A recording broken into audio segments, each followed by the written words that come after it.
વિદ્યાર્થીની મિત્રો, હું પટેલ શર્મિષ્ઠા, શ્રીમતી આરજી પટેલ કન્યા શાળા પરિવાર ઓનલાઈન શિક્ષણ અને ધોરણ 12 સામાન્ય પ્રવાહમાં હું આપનું સ્વાગત કરું છું.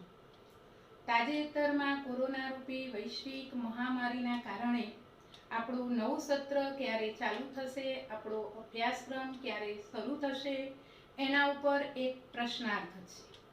આ બાબતે ગહન ચિંતન કરતા આપણા કડી સર્વ વિદ્યાલય મંડળે એવું વિચાર્યું કે બાળકોને ઓનલાઈન શિક્ષણ આપીએ જેથી કરીને તેમનો અભ્યાસક્રમ ન બગડે.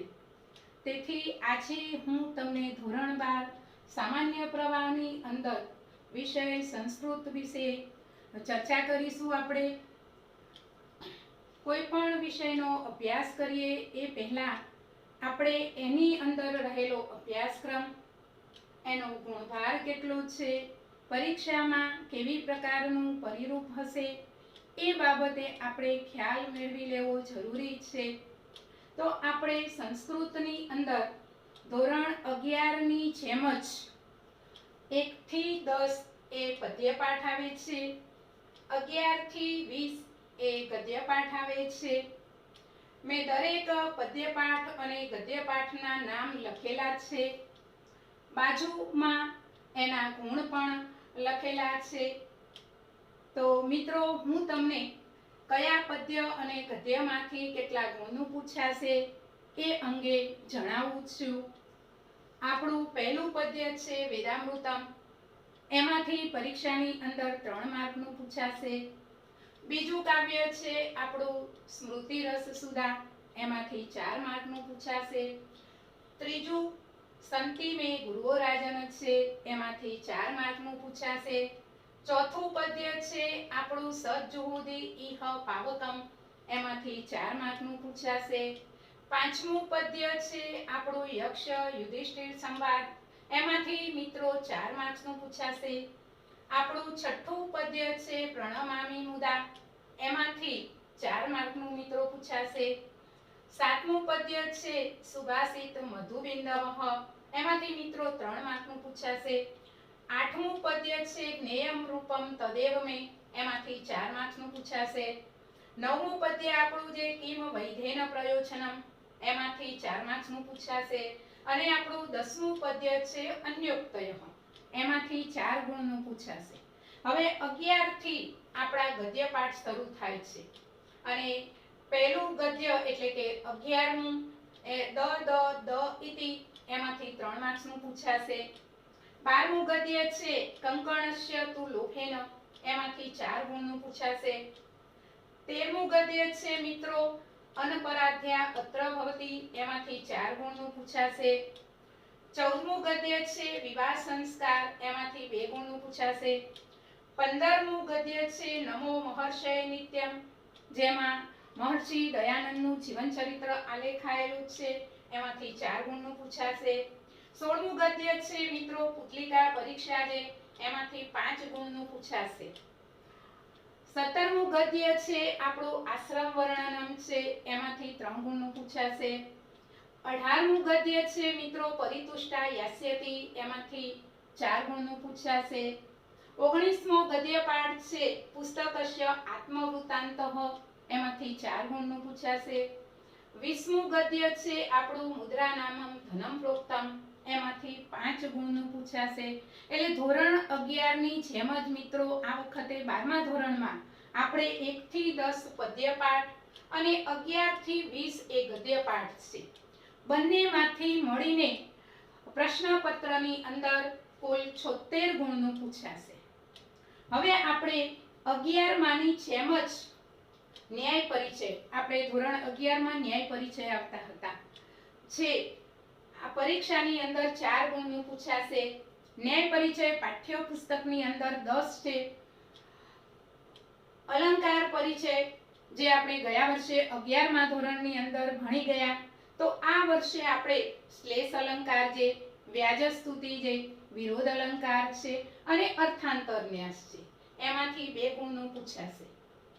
ગયા વર્ષે છંદ પરિચય વિશે આપણે ભણી ગયા, ગયા વર્ષે પણ આપણે 5 છંદ ભણી ગયા છીએ, તો આ વર્ષે બીજા નવા આવશે જે છે આર્યા છંદ આવશે, આર્યા માત્રામેળ છંદ જે, બાકીના 4 શિખરેણી જે, વસંતિકા છે મિત્રો, વંશસ્થ જે અને શાર્દૂલ વિક્રીડિત છે. એમ કરીને કુલ 5 છંદ ભણવાના આવશે. તો એમાંથી મિત્રો 2 માર્કનું પૂછાશે. હવે રહ્યો સંસ્કૃત સાહિત્ય પરિચય. જેમ કે 11મા ધોરણની અંદર આપણે વેદો ઉપનિષદો ભણ્યા હતા, ભાસ વિશે એમના 13 નાટકો ભણ્યા હતા, કાલિદાસ વિશે ભણ્યા અને એમના 3 નાટકો વિશે આપણે ભણ્યા હતા. તો આ વખતે મિત્રો આપણે સંસ્કૃત સાહિત્યની અંદર ગૃહ્ય સૂત્ર આવે છે, રામાયણ આવે છે, મહાભારત આવે છે, કાલિદાસના નાટકો આપણે ગયા વર્ષે ભણી ગયા. આ વખતે એમના 2 મહાકાવ્યો ભણવાના છે, રઘુવંશ અને કુમાર સંભવ. હવે માગ નામના મહાકવિ છે, તો એમનો જીવંત પરિચય મેળવવાનો છે અને ત્યારબાદ એમનું મહાકાવ્ય જે શિશુપાલ વધ છે એના વિશે ભણવાનું છે. મિત્રો ગદ્ય કવિ થઈ ગયા બાણ, તો એમની 2 કૃતિઓ છે કાદંબરી અને હર્ષચરિત, એ બંને વિશે ભણવાનું છે. સંસ્કૃત સાહિત્યના શ્રેષ્ઠ નાટકકાર સુદ્રક છે, તો એમનું નાટક છે મૃચ્છકટિક, એમના વિશે આપણે ભણવાનું છે મિત્રો. અને પ્રાણી કથાઓના સંસ્કૃત સાહિત્યમાં 2 ગ્રંથ છે, પંચતંત્ર અને હિતોપદેશ. તો પંચતંત્ર વિશે આપણે ગયા વર્ષે મિત્રો ભણી ગયા. આ વખતે આપણે હિતોપદેશ વિશે ભણવાનું છે. તો કુલ સંસ્કૃત સાહિત્યમાં આટલું ભણવાનું છે. એમાંથી કુલ 8 માર્ક્સનું પૂછાશે. જે પરિચયાત્મક નોંધ પૂછાય છે 2 4 માર્ક્સની. હવે ગયા વર્ષે આપણે આર્યભટ્ટ, ભાસ્કરાચાર્ય, બ્રહ્મગુપ્ત વિશે ભણ્યા હતા, એમાંથી ટૂંકા પ્રશ્નો આવતા હતા. તો એવી રીતે મિત્રો 12મા ધોરણની અંદર આયુર્વેદનો ઇતિહાસ પૂછાય છે, એમાંથી 2 પ્રશ્ન ટૂંકા પૂછાય છે. એમાં આ વર્ષે આપણે ચરક જે સુશ્રુત છે અને થોડોક ખ્યાલ ખગોળશાસ્ત્ર વિશે મેળવવાનો છે. ખગોળશાસ્ત્રના નિષ્ણાત છે વરામિહિર, તો એમના જીવન વિશે થોડો પરિચય મેળવીશું. એમ કરીને મિત્રો કુલ આપણે ન્યાય પરિચય, અલંકાર, છંદ, સંસ્કૃત સાહિત્યનો ઇતિહાસ અને આયુર્વેદ, એમાંથી મળીને કુલ આપણે 20 માર્કનું પરીક્ષાની અંદર પૂછાશે. હવે અપઠિત, ગયા વર્ષે ધોરણ 11 ની અંદર જેમ અપઠિત એટલે કે આપણા પાઠ્યપુસ્તકમાં ન હોય એવો પેરેગ્રાફ અને એના આધારે નીચે આપેલ પ્રશ્નોના જવાબ મિત્રો સંસ્કૃતમાં લખવાના હોય છે, એ 4 માર્ક્સના પૂછાશે. એમ કરીને આપણે કુલ ગદ્ય પદ્યમાંથી 76 માર્કનું, 4 માર્કનું અપઠિત અને 20 માર્કનું ન્યાય પરિચય, અલંકાર પરિચય, છંદ પરિચય, સંસ્કૃત સાહિત્ય પરિચય અને આયુર્વેદ ઇતિહાસ, એમાંથી 20 ગુણ. એમ કરીને કુલ આપણું પ્રશ્નપત્ર 100 માર્ક્સનું થાય છે. મિત્રો આ ગુણભારને આપણે પ્રથમ પરીક્ષામાં ધ્યાને લઈશું નહીં, કારણ કે પ્રથમ પરીક્ષાની અંદર આપણો અડધો જ અભ્યાસક્રમ હોય છે. એટલે કે વિદ્યાર્થીની મિત્રો પ્રથમ 5 પદ્ય હોય છે અને પ્રથમ 5 ગદ્ય હોય છે. એવી જ રીતે ન્યાય પરિચય કુલ 10 છે, તો એમાંથી 5 તૈયાર કરવાના હોય છે. અલંકાર કુલ 4 છે, તો એમાંથી 2 તૈયાર કરવાના હોય છે પ્રથમ પરીક્ષામાં. છંદ કુલ 5 છે, તો એમાંથી આપણે 3 તૈયાર કરવાના હોય છે. સંસ્કૃત સાહિત્યની અંદર વિદ્યાર્થી મિત્રો આપણે પ્રથમ પરીક્ષામાં ગૃહ્ય સૂત્ર, રામાયણ, મહાભારત અને કાલિદાસના 2 મહાકાવ્યો વિશે પૂછાય છે. આયુર્વેદની અંદર પણ આપણે ચરક અને સુશ્રુત વિશે પ્રથમ પરીક્ષામાં ભણવાનું હોય છે.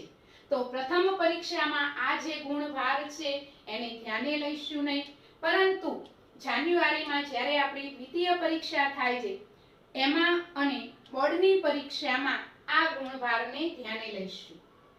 આ ગુણભારને ધ્યાને રાખીને પેપર સેટ કરનાર બ્લુપ્રિન્ટ બનાવી અને પેપર સેટ કરે છે મિત્રો. હવે હું તમને સાથે સાથે બીજું પણ જણાવી લઉં કે અત્યારે જે વેકેશન છે, તો વેકેશન દરમિયાન આપણે કાવ્ય નંબર 2 છે એમાંથી જ મુખપાઠ પૂછાય છે. એટલે કે જે આપણો પ્રશ્ન પૂછાય છે શ્લોક પૂર્તિ માટેનું, એના માટેનું કાવ્ય 2 જ તૈયાર કરવાનું રહેશે. એટલે વિદ્યાર્થીની મિત્રો આ સમયનો સદુપયોગ કરીને તમે બીજા કાવ્યને મોડે કરશો. બીજું આપણું જે 8મું કાવ્ય છે જ્ઞેયમ રૂપમ તદેવ મે. એમાંથી અર્થ વિસ્તાર માટે પૂછાય છે. જેમ આપણે 11મા ધોરણની અંદર ધર્મના 10 લક્ષણો હતા અને એમાંથી જ અર્થ વિસ્તાર પૂછાતો હતો, તો એવી જ રીતે મિત્રો આ 8મા કાવ્યમાંથી જ અર્થ વિસ્તાર પૂછાશે. એટલે એમાં એવું કહ્યું છે કે જે ખેતી કરી અને બીજા ઉપર ઉપકાર કરે છે, કડીઓ મકાન બનાવી બીજા ઉપર ઉપકાર કરે છે, વણકર વસ્ત્રો બનાવીને બીજા ઉપર ઉપકાર કરે છે, તો એવી જ રીતે શિક્ષકો, વૈજ્ઞાનિકો, વૈધો, સજ્જનો આ બધાના ઉપર ઉપકાર કરે છે, બીજાને મદદરૂપ થાય છે. એટલે ભગવાને એવું કહ્યું છે કે તે મારું જ રૂપ છે. એટલે બહુ સરળ કાવ્ય છે મિત્રો. એટલે આપણે 8મું કાવ્ય એ જ્ઞેયમ રૂપમ તદેવ મે છે, એમાંથી જ અર્થ વિસ્તાર પૂછાય છે. એટલે મિત્રો આપણે આ રીતે ગદ્યપાઠ, પદ્યપાઠ, ન્યાય, અલંકાર, છંદ, સાહિત્ય આ બધા વસ્તુને ધ્યાને લઈશું. અને સાથે સાથે હું એક પીડીએફ ફાઇલ પણ વિડીયોની સાથે મોકલીશ, તો એ પીડીએફ ફાઇલમાં પણ મિત્રો તમે જોઈ લેશો. હવે બોર્ડની અંદર પ્રશ્નપત્રનું પરિરૂપ કેવી પ્રકારનું હશે, કેવી રીતે વિભાગ હશે, એ વિભાગ કેટલા માર્ક્સનો હશે, હું તમને સમજાવું છું.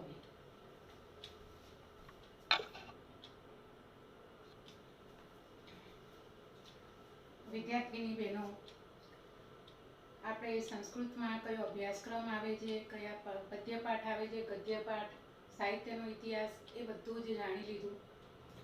આખું વર્ષ જે મહેનત કરીએ છીએ એનું સત્વ એ આપણે પરીક્ષા રૂપી જે 3 કલાક છે એ 3 કલાકની અંદર જ આપી દેવાનું હોય છે, એટલે કે લખવાનું હોય છે.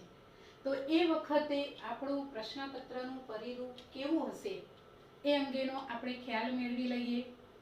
તો સૌથી પહેલા જોઈએ તો પ્રશ્નપત્રની અંદર કુલ 5 વિભાગ હશે, A, B, C, D, E. 5 વિભાગની અંદર આ 100 માર્ક્સનું પ્રશ્નપત્ર આવશે. દરેક વિભાગ 20 ગુણનો રહેશે. હવે આપણે જોઈએ વિભાગ A. બાજુમાં મેં ગુણ દર્શાવ્યા છે. હવે વિભાગ A ની અંદર સૂચના આ રીતે લખેલી આવશે, સંસ્કૃતમાં પણ લખેલી આવશે અને ગુજરાતીમાં પણ હશે. અત્યારે હું ગુજરાતીમાં લખું છું. વિભાગ A ની અંદર પહેલા પદ્ય ખંડોનું ભાષાંતર, એના માર્ક્સ 8. હવે પ્રશ્ન ક્રમાંક 1 અથવા 1, એટલે કે પ્રશ્ન નંબર 1 ની અંદર તમને અથવા એટલે કે ઓપ્શન મળે છે. પ્રશ્ન ક્રમાંક જે છે 2 એ તમારે કમ્પલસરી લખવાનું છે. એક ગદ્ય ખંડનું ભાષાંતર કરો એટલે એના ગુણ 4 છે. 4 ગુણનો એક પેરેગ્રાફ ભાષાંતર માટેનો. હવે આગળ જોઈએ મિત્રો આપણે સંસ્કૃત પ્રશ્નનો ઉત્તર સંસ્કૃતમાં આપો. એક જ પૂછાય છે જે પદ્ય પાઠમાંથી પૂછાય છે અને એમાં 3 અથવા 3 મિત્રો તમને એમાં ઓપ્શન મળે છે. એક પ્રશ્નનો સાચો જવાબ લખો એટલે તમને 2 ગુણ મળે છે. હવે આગળ જોઈએ આપણે નીચે આપેલ શબ્દો ઉપર વિવરણાત્મક નોંધ લખો. જેમ 11મા ધોરણમાં આપણે લખતા હતા કે અભિયોગ અથવા વેદ, તો આવો શબ્દ આપેલો હોય એમાં એના ઉપર આપણે થોડીક વિસ્તૃત નોંધ લખવાની હોય છે. એમાં પણ જો આપણને 4 અથવા 4 એટલે કે પ્રશ્ન ક્રમાંક 4 અથવા 4, તો એમાં આપણને ઓપ્શન મળે છે, એના 2 ગુણ છે અને આ પદ્યમાંથી જ પૂછાશે મિત્રો. હવે આગળ જોઈએ આપણે શ્લોક પૂર્ણ કરો, તો એ કાવ્ય નંબર 2 માંથી જ પૂછાશે, એ નક્કી જ છે. બરાબર, મેં આગળ પણ તમને કહ્યું કે મુખપાઠ માટે કાવ્ય નંબર 2 મોઢે કરજો. હવે આપણે જોઈએ એ શ્લોક પૂર્ણ કરવા માટેનો પ્રશ્ન ક્રમાંક છે 5 અને એના પણ ગુણ 2 છે. હવે વૈકલ્પિક પ્રશ્નો આવે છે જે MCQ કહીએ છીએ આપણે. એમાં નીચે 4 વિકલ્પ આપ્યા છે, એમાંથી સાચો જવાબ આપણે શોધીને લખવાનો હોય છે અને એ પ્રશ્ન નંબર 6 થી 10 એટલે કે 5 પૂછાશે. એમ કરીને કુલ આપણા 20 માર્ક થાય છે.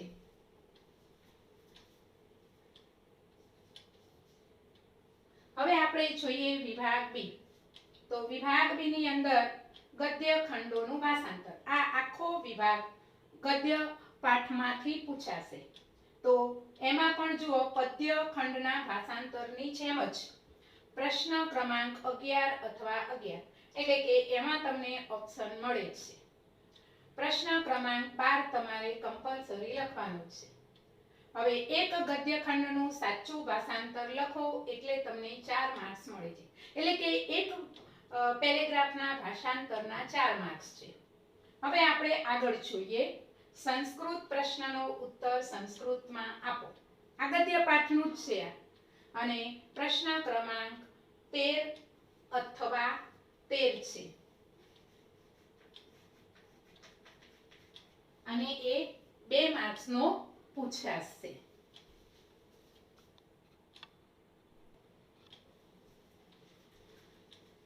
વિદ્યાર્થીની મિત્રો, વિભાગ બી ની અંદર આપણે ગદ્યખંડનું ભાષાંતર, એના પછી સંસ્કૃત પ્રશ્નનો ઉત્તર સંસ્કૃતમાં, અને એના પછી હવે આપણે વિવરણાત્મક નોંધ પણ 2 માર્કની પૂછાશે. એનો પ્રશ્ન ક્રમાંક રહેશે 14 અથવા 14, એટલે કે એમાં તમને ઓપ્શન મળે છે. આ ગદ્ય પાઠમાંથી પૂછાશે. હવે આગળ જોઈએ વિદ્યાર્થીની મિત્રો, નીચે આપેલ ખાલી જગ્યા ભરો. એમાં ખાલી જગ્યા, આખું વાક્ય આપેલું છે, એમાં ખાલી જગ્યા હશે, કૌંસમાં 2 શબ્દ આપેલા હશે. એ શબ્દ વડે તમારે ખાલી જગ્યાને ભરવાની છે. એ કુલ 3 પૂછાશે. પ્રશ્ન ક્રમાંક 15 થી 17, જેના ગુણ 3 રહેશે, એટલે કે દરેકનો 1 ગુણ રહેશે. આગળ જોઈએ હવે આપણે વૈકલ્પિક પ્રશ્નો, એટલે કે MCQ પ્રકારના પ્રશ્નો. એ ગદ્ય પાઠોમાંથી પૂછાશે અને એનો પ્રશ્ન ક્રમાંક છે 18 થી 22, દરેકનો 1 ગુણ, એટલે કે 5 ગુણ. આમ 8, 2, 2, 3 અને 5 એમ કરીને વિભાગ બી પણ આપણો 20 ગુણનો રહેશે. હવે આગળ જોઈએ વિદ્યાર્થીની બહેનો, વિભાગ સી. હવે વિભાગ સી ની અંદર પ્રશ્નનો ક્રમાંક અહીંયા જ આપી દીધો છે. ગદ્ય ખંડ વાંચી સંસ્કૃત પ્રશ્નોના ઉત્તર સંસ્કૃતમાં આપો. આપણને બધાને ખબર છે, ગયા વખતે 11મા ધોરણની અંદર પણ પૂછાતો હતો. પેરેગ્રાફ આપેલો હશે, પાઠ્યપુસ્તકનો હશે. એ પેરેગ્રાફના આધારે નીચે આપેલ પ્રશ્નોના ઉત્તર આપણે સંસ્કૃતમાં જ આપવાના છે. અહીં પ્રશ્ન ક્રમાંક નથી આપ્યા, પણ A, B, C, D એ રીતે હશે અને એના ગુણ કુલ 4, જે એક સાચા પ્રશ્નનો ગુણ 1, એટલે કે 4 પ્રશ્ન પૂછાશે, એના 4 ગુણ છે. હવે આગળ જોઈએ આપણે સમીક્ષાત્મક નોંધ લખો. તો ગયા વર્ષે આપણે 11મા ધોરણમાં જેવી રીતે હનુમાનના પાત્રની વિશેષતા એવા લાંબા પ્રશ્નો લખતા હતા, તો એવી જ રીતે મિત્રો આ વખતે પણ સમીક્ષાત્મક નોંધ પૂછાશે. પ્રશ્ન ક્રમાંક 24, પ્રશ્ન ક્રમાંક 25 અથવા 25. એક પ્રશ્નના જવાબના 3 ગુણ રહેશે, એટલે કે 2 પૂછાય છે. એક પદ્યમાંથી હશે, 2 ગદ્યમાંથી હશે, એટલે અહીંયા એના 6 ગુણ. જે એક પદ્યની લખવાની હશે, 1 ગદ્યની, પણ એકમાં તમને ઓપ્શન મળે છે. આગળ જોઈએ વિદ્યાર્થીની મિત્રો, તો સસંદર્ભ સમજાવો. આપણે ગયા વર્ષે પણ શીખી ગયા જ છીએ. એનો પ્રશ્ન ક્રમાંક 26 અથવા 26, એટલે કે એમાં તમને ઓપ્શન મળે છે. પ્રશ્ન ક્રમાંક 27, એટલે કે આમાં 1 પદ્યમાંથી 1 ગદ્યમાંથી સસંદર્ભ પૂછાશે. એકના 3 ગુણ, એટલે કે 2 હશે, એટલે એના 6 ગુણ છે.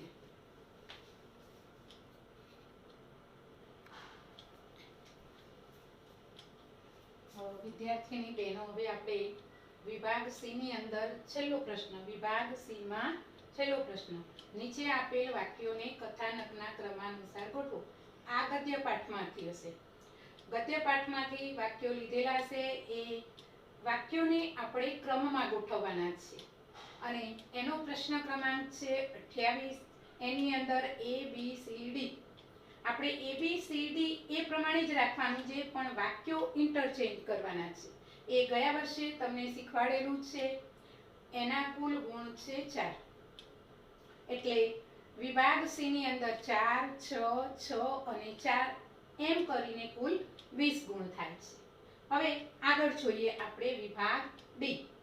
હવે એની અંદર નીચે આપેલ ફકરો અથવા પેરેગ્રાફ વાંચી પ્રશ્નોના ઉત્તર સંસ્કૃતમાં આપો.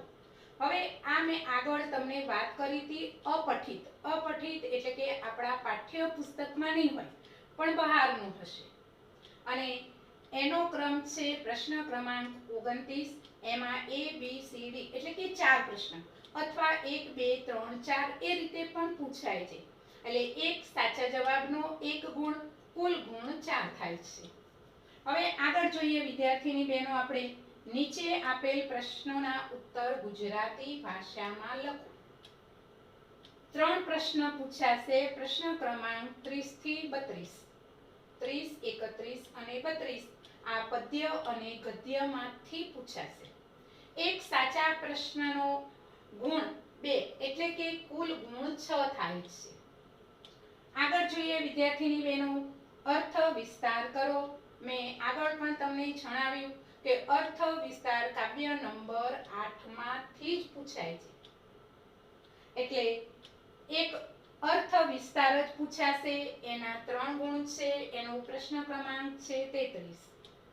હવે આગળ જોઈએ આપણે નીચે આપેલ ખાલી જગ્યા ભરો. આગળ જેમ આવી ગયો એ પ્રમાણે જ કે વાક્ય છે એની અંદર ખાલી જગ્યા છે અને કૌંસમાં આપેલ 2 શબ્દોમાંથી એક સાચો જવાબ પસંદ કરી અને ખાલી જગ્યા પૂરવાની છે. એટલે પ્રશ્ન ક્રમાંક 34 થી 36 છે. એક સાચી ખાલી જગ્યાનો 1 ગુણ રહેશે. આગળ જોઈએ વિદ્યાર્થી મિત્રો તો શ્લોકાંશ જોડો. આપણે 11મા ધોરણમાં પણ આવી રીતે પ્રશ્ન પૂછાતો અને આ પદ્ય વિભાગમાંથી જ હશે. કુલ 4 જોડકા તમારે જોડવાના છે. પ્રશ્ન ક્રમાંક 37 થી 40, દરેકનો 1 ગુણ એટલે કે 4 ગુણ થાય છે. એટલે આપણે જુઓ વિભાગ ડી પણ 20 માર્કનો થાય છે. 5 ગુણ રહી ગયા છે અહીંયા.